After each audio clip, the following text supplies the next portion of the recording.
Today I investigated Australia's mental health crisis. It's definitely a crisis here. With almost 50% of the population experiencing some sort of mental health disorder in their lifetime, these numbers continue to grow each and every single year. I wanted to get to the bottom of this and find out why our country is struggling so much, how it's affecting our population, Psychologist who couldn't take me on for a minimum of 4 months. and what needs to be done to pull ourselves out of this dark place. To gain more insight into this increasing concern, I went to visit a scenic lookout called The Gap, a local cliff face located in the eastern suburbs of Sydney, that's unfortunately known globally for being a regular spot for many people taking their own lives. Now, what are your thoughts on what sort of happens here quite frequently? Very distressed people want to take lives. Maybe once, twice a week, people jump from the gap. It was about 3 weeks ago, actually, as recent as that. Saw them lifting someone up. The helicopter's waiting, maybe to take the guy off. That happened to be the late morning, like 12-ish on a sunny day during the week. It's definitely a crisis here. Actually, a week ago, I saw there was a woman there. They were talking to her, 7 policemen. I think she was trying to, but they caught her. So maybe she had like money problems with the rent going up now. Went to get an ice cream. Actually, police there and told us to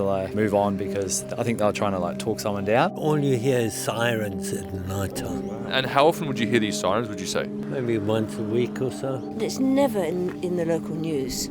Yeah. The government has put in sophisticated looking amenities that you would feel as though if you're going to come here that the place is looked after and therefore you could be. Right.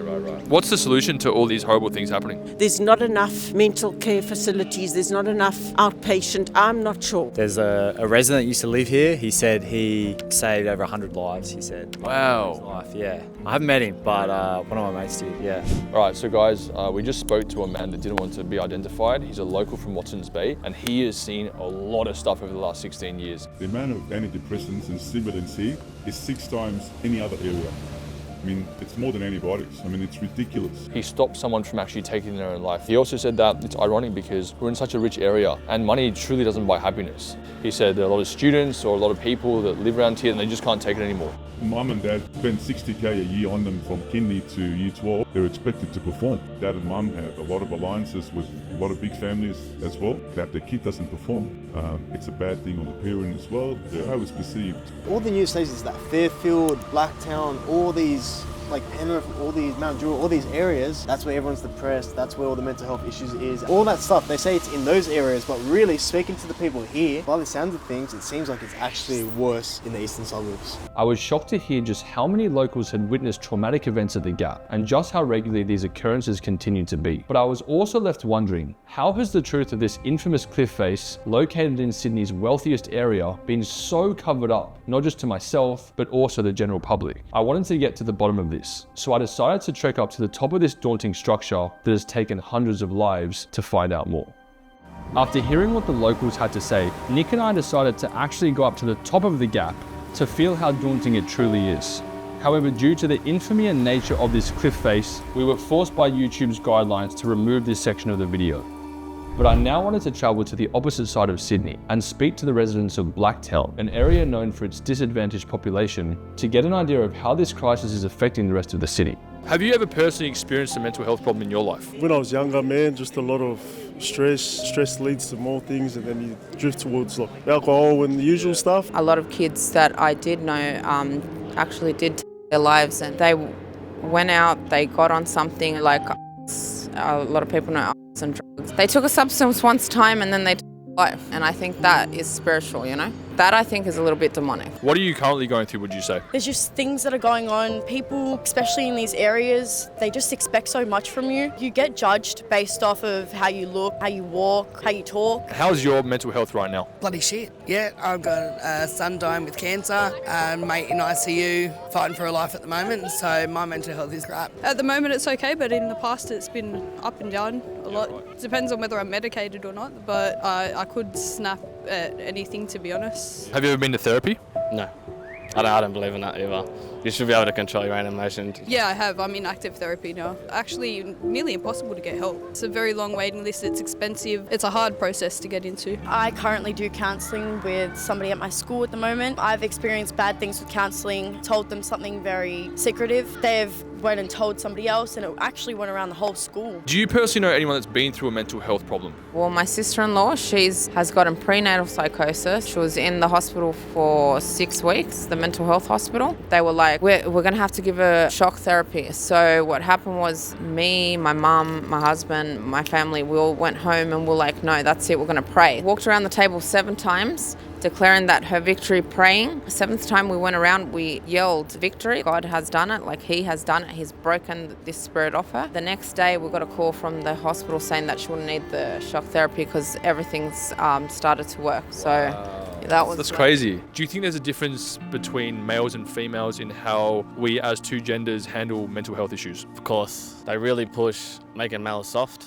and making it okay to speak, like it is, to an extent. I feel like men have a right to cry, men have a right to feel emotions, men have a right to feel mad. Mental health for men is looked at a lot differently than it is for women. Men don't feel like they can reach out for help. I encourage men out there, don't be embarrassed. You're still a man even if you seek help, man. It takes more of a man to turn around and say, I've gone through something, than staying quiet. What do you think is the cause of the rise in mental health issues in Australia? Do you think it's down to one thing or? Right now I reckon it's finances for everyone, man. Everyone's working hard and it's just sad that your pay doesn't cover the bills that you have. That's all it comes down to. Most mental health issues stem from some spiritual aspect of it because now they're saying like things like bipolar, all those things. Yeah, like there might be a chemical side to it, but there's also a spiritual element to it. If you're out there struggling with it, reach out. God hears you, like he answers prayer. Reach out to your local church. Mostly it is related to a drug issue and there's just not enough support around. The government and stuff like that, like just the restrictions they put on people, like having to work, 2-family households, can't do it anymore.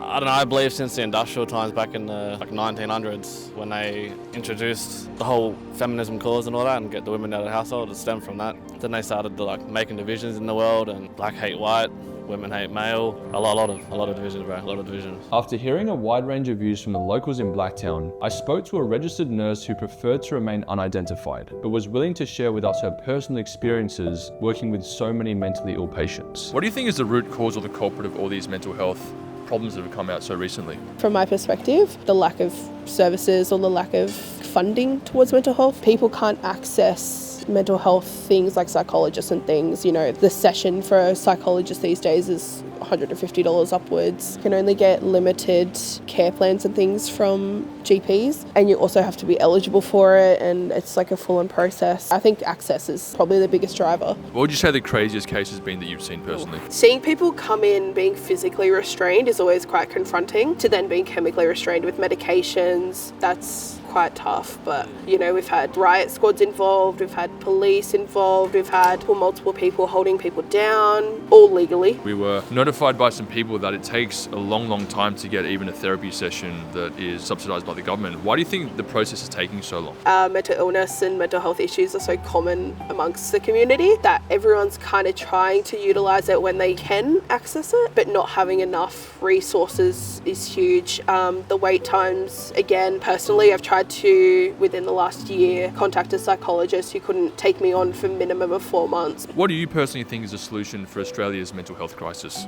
Job opportunities. There's qualified psychologists out there who can't actually get jobs because there's not positions available. I know someone personally who is a qualified psychologist who can't get a job because they have to do a certain placement that they can't actually find a placement for.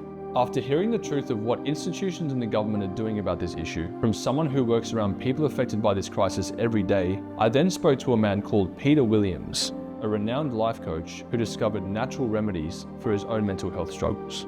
Growing up, I was very nervous and shy. I utilised alcohol, and that was the best thing that I found at that time. I went to doctors trying to find answers, was put on medication for several years, and I actually ended up in a drug and alcohol rehabilitation centre. I was diagnosed with social phobia, as well as anxiety and as well as depression from psychiatrists, etc. when I was in rehab. Eventually I got to a stage where I developed an autoimmune disease, so that meant I was crippled, I couldn't walk, and that opened up a discovery into natural medicine. And I started to learn, oh wow, this stuff around the gut and natural medicine is connected to mental health and the brain, because your body is the fundamental vessel of your brain. As I improved my gut, started healing that environment, my brain and mental health was getting better and better. And do you think there's many people out there that sort of just like turn a blind eye to their actual physical health and just go down the mental health route? With a lot of people, they would come and go, it's just my thinking, it's just my thinking. I'd go get their guts tested. It's inflamed, there's leaky gut, they're deficient. You look at their breathing. So breathing becomes into a hyperventilation pattern when people have been in chronic stress for many years. And so when you kind of had that discovery about your own mental health and your physical health as well, what next steps did you personally take? Identifying the types of foods that weren't particularly agreeing with my body to repair and heal my gut, because that's where 70 to 90% of serotonin is actually produced for the brain. I had to learn how to breathe because I didn't realize that for many years of my life I had been primarily a mouth breather. Mouth breathing can drive chronic stress. Look at more nasal breathing because that puts the body into more of a state of relaxation and recovery. Last question, man. If someone out there watching this video is going through a mental health illness right now, what would you say to them? Well, I can share that after working with many clients over the years, they can be in such dark places and I've watched them transform within weeks. We have this resilience and innate capacity that when we tap into it, we can truly return home. There's a diamond inside each and every one of us, and we collect a lot of horse crap along the way of life, and we learn to paint nail polish on that diamond. But fundamentally inside of you, there's a diamond that's ready to be rebirthed from within all of those stories and experiences you've had in your life. This current mental health crisis isn't just happening in Australia, but it's a global issue, with millions of people suffering all over the world. While the number of mental health illnesses continue to rise globally each year, we all need to ensure that we take care of not only ourselves, but also our family and loved ones, both physically and also spiritually. As I mentioned earlier, my own previous mental health struggles came to an end once I found the root cause of my issues.